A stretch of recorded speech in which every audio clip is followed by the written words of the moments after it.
Good evening, this is Donita Ernest. This is the case of the PTA Gone Wild, and this is Module 10. This is my table of contents. I broke it out into sections that we will be covering here in this presentation. So what we have here, this is just a report and a summary of what we got going on. I have a newly formed PTA group that does not follow the national standards anymore. They have broken off onto their own. They came to me as the principal to let me know that they wanted to change things up a little bit. They want to be at back to school meetings. They want to come to parent-teacher conferences during American Education Week. They want to be involved in policy and decision making, things that include teacher evals, discipline, curriculum, and the district eval. And so as the principal, I'm kind of confused because I always thought that the PTA was a pretty strong force, a positive force in my building, and now they seem to have gone on a different road. And I know that they have a young leader, and he is an attorney, and he is the one that has came to me. And so we have several participants here. We have myself in this new group, and then my teachers are going to be a part of this because they're going to be involved. So I want to be able to give the parents the opportunity to help and be involved, but I also know there's going to be issues that come up with that. Some issues that we're going to find in this report, they're going to be legal issues. Currently, we don't have any, but there could be possible future legal issues because even with surveys in the state of Kansas, you have to have parent signature to do certain surveys. So this could cause harm by allowing parents to have more access to information than they need to have allowed. That's going to cause ethical issues. And parents are not educators, so the data may not be valid. They may not ethically collect the data, they may not share the data correctly, or it may not even be able to be shared with them. So there are several things that could go wrong with them with this situation. We could have a huge breach of privacy, and there could be personality conflicts. You know, if we're going to be involved in teacher evaluations and I have an axe to grind with a teacher, that teacher's not going to get a very good evaluation. So we have to be super careful with all of this. And at this point in time, I'm not feeling really good about this whole situation. We need to do a deep dive into law and make sure all of the parents that are on this group understand everything that is expected of them. This is a complex issue and they must understand confidentiality. So synthesizing this and looking at what is happening, we have the local PTA that has removed themselves from the national branding of the association, and they've set up their own association that would like to be a part of the policy-making decisions in charge of discipline, curriculum, and teacher evaluations, leaving me as the principal a little confused and concerned as to why are they wanting to be so involved in this stuff.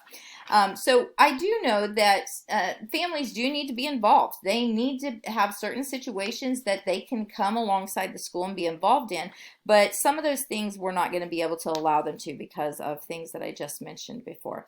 So there's several things of putting all this information together. We need to know the demographics, and now I'm coming at it not from the principal's seat, but just as a presenter.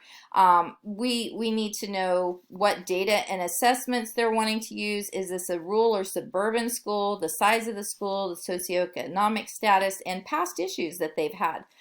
Why did the PTA go from the national to their own group? What has happened? And why curriculum, teacher eval, discipline, and district eval? Why are we wanting those specific things? You know, we need to kind of dig into that a little bit. The principal, these are our people. I appreciated the old PTA. I'm a little bit confused as to what's going on and why we needed this change. The principal, myself, I need to respond, and I want to respond well. So I need to get all of my ducks in a row. And I have an overzealous PTA, and the leader is a young attorney, which does, you know, knowing that he's young, knowing that he's an attorney, that does make things a little different. We do approach this a little differently because young people tend to be a little more overzealous, and so they come in at things strong and want to make change, and so that's kind of hard. We need to keep that in mind. So again, why are we changing to our own branding? It appears that we have a high involvement of parents that are wanting to do this. Why are the parents so fired up and adamant? And at this point in time, like I said, they seem a little pushy. They seem a little strong. Of course, the place is at the school. I need to know, is this school public? Is it private? And does it even make a difference whether it's public or private? And then the program, of course, is the PTA go into their own branding. And I'm going to have to involve the board members at some point. So that is their own program. And who are the members of this new organization? Where do they fit in my community? And is that even important? And what do the members know? And are they in support of this? And by that, I mean the board members. So we need to consider our stakeholders. Of course, we have the teachers, the staff, and myself. Of course, the board is the utmost authority. And as I mentioned before, when we talk about teachers holding grudges, does someone have an axe to grind? Has something happened to make these parents want to come in hot and heavy like they appear to be? And there are going to be possible improvements, but we don't want it to be exclusive to just a certain group of parents. We want to include everyone. And so our parents and our students are stakeholders. Again, we don't want this to be a popularity contest. We don't want it to be just the haves that are leading this or just the have-nots leading it. We want to make sure we are not exclusive. And others, who have we missed? Who else is a stakeholder that we're not thinking of? And I really need time to flesh this out. And there are going to be some issues because I'm getting some incomplete information. You know, what am I truly dealing with here? And this thing is going to have an impact. It's either going to have a negative impact or a positive impact. The negativity is we're giving out too much information. These parents are being way too involved, and it could worsen my building climate. Or it could be positive, and it could improve some things and have a positive impact on the climate of my building. So I need to really look at what's missing. What else do I need to know? Do I have enough information? How many years have I been in this school district? How many years have these particular parents been part of the PTA? What has happened to make them want to be more involved? So at this point, I'm going to look at my options and my consequences, and some things I need to identify and to ponder are wants don't always equal fruition. We tell our kids this all the time. We are not going to get everything we want. So just because you want it doesn't make it so. Does there need to be improvement? Of course, we always need to improve, but is this really broken that it needs to have all of this stuff done to it? Is there a better way? And let's look at it if there is. And what happens if this goes wrong? What could go wrong? What could go right? We need to really consider. We could make a big fat mess of this thing, and then it would be really bad. And if we give in on this, what is the next thing that they're going to want? We need to maintain some level of this is my job, this is your job, and keep those boundaries and parameters in place. And then again, why is this happening? Like, all of these things need to be discussed.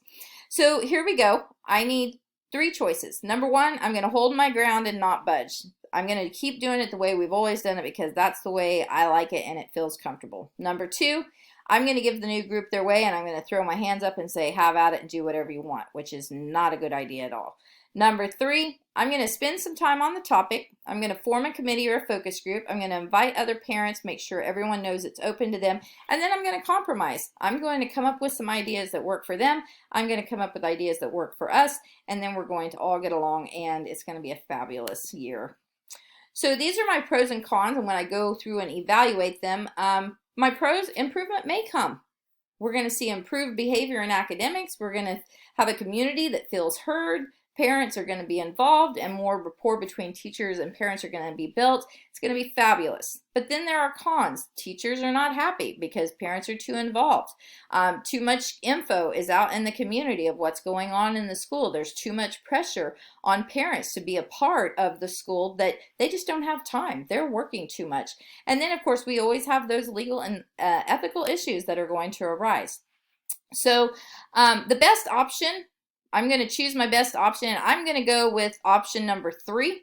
And if you go back to section 3, let's see here, I'm going to look at all of these things to consider when I go over that, to think about these things. So how quickly can this happen? Who is my team? Who is my admin team? Are there stakeholders that I've missed? And I'm going to really think about all of this information. So for the first time in the history of ESSA, parent involvement was defined. Its essence is the participation of parents in regular two-way and meaningful communication involving student academic learning and other school activities, including the idea that parents play a key role in helping children learn and act as full partners in their children's education. And I got this off of the KSDE, and This is a great quote, and so we do want to make sure a great excerpt from the essay from ESSA, and I want to make sure we pay attention to this because we do need to allow parents to be involved. So when I look at this and I'm putting all this stuff together and putting wheels on my plan, I'm going to compromise. I'm going to form a group. I'm going to set my parameters, go over my expectations, their desires, how we're going to measure this, and then a couple of things are going to happen. It's either going to fizzle out because it's too much work, or it's going to go great and we move forward and it makes things better. So who needs to know about this? The students, the teachers, the community, the parents, all of these need to know about what's going on and this plan and why we're doing this. And we're going to compromise. And so I'm going to involve the board.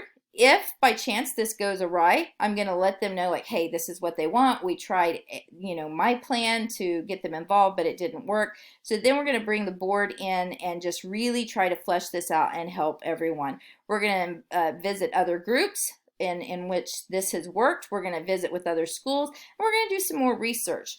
What I really would like to see happen is I want to give my parents the opportunity to be involved in the little things. I want to give them as many opportunities as I can. I even want to think of ways to help them be involved, because then if they feel like they're getting to make some decisions in little areas, then when it gets to the big things, if I can trust them and if they've proven faithful and true in the little things, then I can involve them in those bigger decisions. But until I know that they are there for the right reason, that they're there for the school, for the students, and to help make things better, I cannot involve them in these big decisions.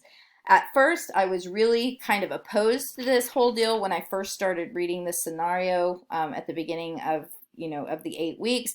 Over the course of compiling this presentation, I've completely changed my mind.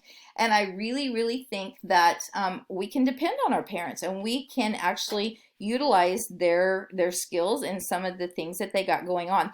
But we have to be super careful. We always have to be super careful who we're letting in our building, the information that we're letting them know. There's just so many legal and ethical issues that can come up, and we've got to be super careful of that. I'm going to let them be involved in as many things as I can, in as many small decisions as I can, so that they feel included and as a part of their child's education. And here is my so we're excited. And then this is where I got my presentation information from. So I hope that you guys each have a great night. Thank you for watching my presentation, and I hope you have a wonderful spring break.